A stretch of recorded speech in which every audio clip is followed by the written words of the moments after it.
Let's do a little before and after with this depuffing eye gel. So real easy to use. Put some out there, just what it looks like. I'm gonna do one eye first and not the other so we can just see, is there an instant result? It's very soothing and very easy to go on. I like how it just kind of glides onto the eye area. And then I like to do a little dabbing motion. I always feel like that helps to depuff the area as well.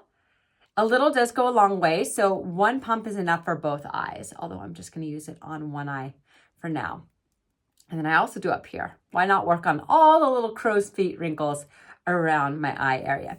Okay, let's let it sit for a little bit, and then we'll see if there's a really good instant result.